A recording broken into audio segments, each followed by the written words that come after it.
Meus queridos paroquianos, em tudo na vida parece que precisamos de regras e de orientações. Quando compramos um móvel que não venha já montado, a primeira coisa que fazemos é ler o folheto para ver como podemos montar. Quando os miúdos compram um jogo, a primeira coisa que fazem é procurar ler as instruções para ver como se pode jogar. E em tudo na vida parece, à primeira, que precisamos de leis e de regras para nos podermos orientar.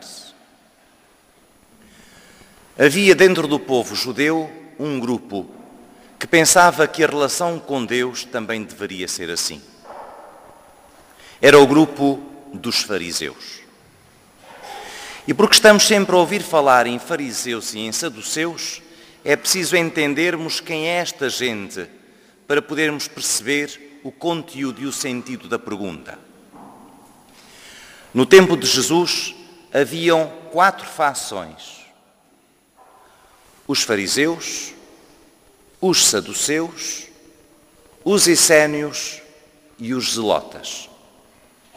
Os zelotas eram o grupo que queria vencer o poder romano pela força. A ele pertencia o nosso conhecido Barrabás. Os essénios eram um grupo que vivia quase monasticamente, retirado no deserto. Diz-se que João Batista teria tido algum contacto com esta gente que nas grutas de Qumrame, por exemplo, aí procurava viver e ser agradável ao Senhor. Mas os 2 grupos mais fortes, e que são aqueles que sempre nos aparecem nos Evangelhos, são o grupo dos fariseus e o grupo dos saduceus. Os fariseus caracterizavam-se sobretudo por um grande amor à lei do Senhor. Procuravam conhecê-la de tal maneira que até tinham decorado. Foi este grupo que subsistiu depois da destruição do templo. E o judaísmo que hoje temos é a continuidade de uma parte do judaísmo que é este grupo dos fariseus. Eram eles que se dedicavam de modo particular no sábado ao culto da palavra na sinagoga. E o povo tinha por este grupo um grande carinho, porque era gente próxima, gente da classe média, digamos assim, que procurava estar presente e aproximar a palavra da vida de Israel. Diferente era o grupo dos saduceus. Era um grupo de elite. Era uma espécie de aristocracia da altura. Era o grupo dos sacerdotes. E dedicava-se não à liturgia da palavra na sinagoga, mas ao culto no templo. Eram eles que ofereciam os sacrifícios. Eram eles que entravam no Santo dos Santos e aí, diante da presença misteriosa de Deus, pediam perdão em nome do povo. Eram eles que apresentavam os sacrifícios de louvor e por isso o povo tinha por eles uma atitude já não tão próxima, mas reverencial. Mas a distinção entre os fariseus e os saduceus era também a nível de doutrina. Os fariseus acreditavam na ressurreição dos mortos, os saduceus não. Os fariseus tinham como lei e como escritura não só os 5 primeiros livros da Bíblia, a Torá, a lei, mas também os profetas e os salmos. Os saduceus não, eram só os 5 primeiros livros da Bíblia. Os fariseus acreditavam na existência dos seres invisíveis, dos anjos. Os saduceus apenas naquilo que se via. Ou seja, havia de facto diferença de doutrina, de pensamento, e esta diferença naturalmente depois criava conflito. Gostaria que nós fixássemos isto, porque estamos sempre a ouvir falar de fariseus e de saduceus e às vezes não sabemos do que é que estamos a ouvir falar. São estes 2 grupos.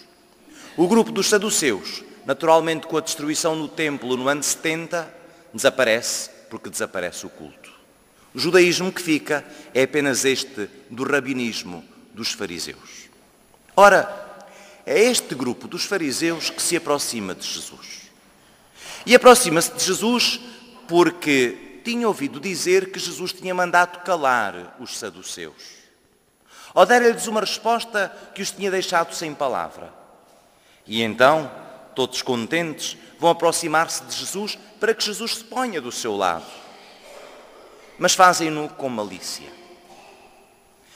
Os fariseus eram gente que se preocupava tanto em cumprir escrupulosamente a vontade de Deus, que tinha criado tantos, mas tantos mandamentos, que a vida religiosa era uma confusão. Precisamos de regras, mas quando as regras são tantas, acabamos por desanimar. E por isso eles aproximam-se de Jesus e dizem: ó Senhor, os mandamentos são 10. Eu vou traduzir por outras palavras. Os mandamentos são 10. Mas nós temos uma preocupação tão grande em cumprir os 10 mandamentos e a não transgredir nenhum deles, que criamos à volta de cada mandamento uma série de mandamentos mais pequeninos, para que, cumprindo-os, possamos cumprir aquele que é o mais importante. E sabeis quantos eram os mandamentos que os fariseus tinham criado numa boa intenção de cumprir os outros, os 10, os importantes? Eram 613. Era quase necessária uma licenciatura com mestrado integrado para aprender 613 preceitos. Ou seja, já não se tratava de uma relação com Deus, tratava-se de algo que estava estipulado e enquadrado em regras. Não há amizade nenhuma que se baseie em regras. Qual é o casal que antes de casar diz: vamos estipular hoje aqui o que podemos fazer e o que podemos não fazer? A amizade e o carinho que sentem um pelo outro são a regra fundamental.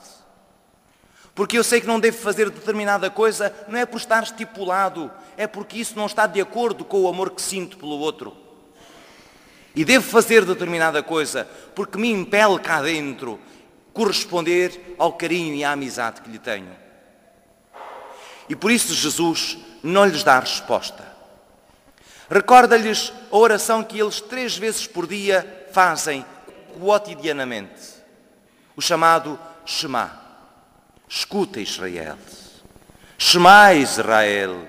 Adonai Eloheinu, Adonai Echad. Escuta, Israel.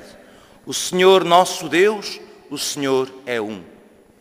Ve'achavta et Adonai Elohecha, ve'kol levavcha, ofkol nafshecha, ofkol meodecha. E amarás o Senhor teu Deus com todo o teu coração, com toda a tua alma e com todo o teu espírito.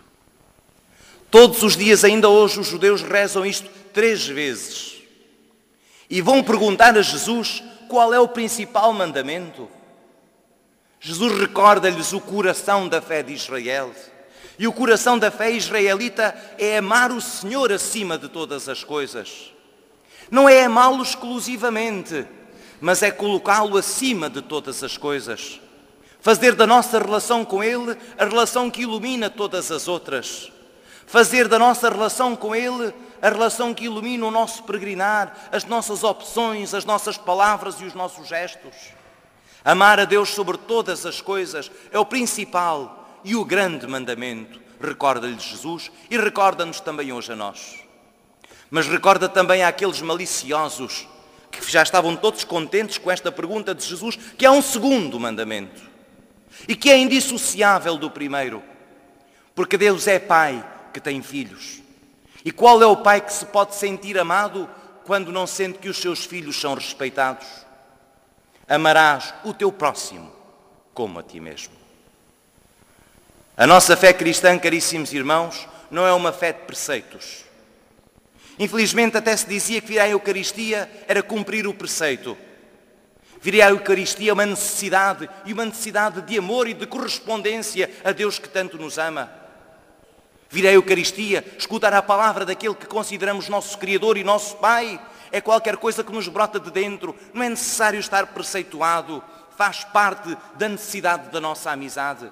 Estar com Ele, de lhe pedir perdão, de lhe agradecer, de o escutar, de lhe pedir forças, de deixar que Ele nos alimente para uma nova semana que começa. Qual preceito, qual regras? No cristianismo não há normas. A norma é uma só. Amarás o Senhor teu Deus com todo o teu coração, com todas as tuas forças e com todo o teu espírito. Esta é a norma fundamental. Tudo o resto é uma consequência disto. Santo Agostinho dizia: ama e faz o que quiseres. Porque quem ama não pode senão fazer o bem. Porque quem ama não pode senão abrir o coração, deixar que Deus o cure, que Deus o liberte, para que, esvaziado de si mesmo e de tudo aquilo que é lixo e peso da vida, possa encher-se da presença de Deus e ser transportador dessa presença à vida dos homens. Mas como será isto possível se não aceitarmos a nossa própria história? Jesus fala em 2 mandamentos, mas desdobra o segundo. São como se fossem 3. Amarás o teu próximo como a ti mesmo. Como podemos nós amar a Deus e o próximo se não nos aceitamos? Como podemos nós ter um coração liberto se está cheio de ressentimento em relação à nossa história, cheio de peso e de histórias que nos amarguram? Ó caríssimos irmãos e amigos, como o Senhor de novo vem ao nosso encontro e pede-nos que tenhamos a humildade de nos aproximarmos do seu amor e de deixarmos que Ele nos liberte. Tanto cristão amargurado, tanto cristão azedo, tantas palavras que ferem. Porquê? Porque há qualquer coisa na nossa vida e na nossa história que ainda não aceitou a presença de Deus. Resistimos ao seu perdão, resistimos à sua misericórdia. E São Paulo recordava-nos na segunda leitura: é Jesus que nos livrou dessa ira divina que está para vir, ou seja, dessa impossibilidade de nos salvarmos e de abraçarmos aquele que nos quer abraçar. Caríssimos irmãos e amigos, como era importante que nós tivéssemos a coragem e a humildade de reconhecer que precisamos da ajuda de Deus. Que precisamos de Deus que nos toca aí onde nos dói, não para nos fazer sofrer, mas para nos curar. Que precisamos da ajuda de Deus para nos fazer aceitar a nossa própria história, que é feita de alegrias, de esperanças, mas também de misérias e de pecado. Que precisamos que Deus nos liberte de tudo isso que está guardado há anos e anos cá dentro, que às vezes já nem sequer nos lembramos, mas que nos amargura e que não nos deixa ali viver a liberdade que recebemos no dia do nosso batismo. Porque resistimos a aproximar-nos da misericórdia de Deus.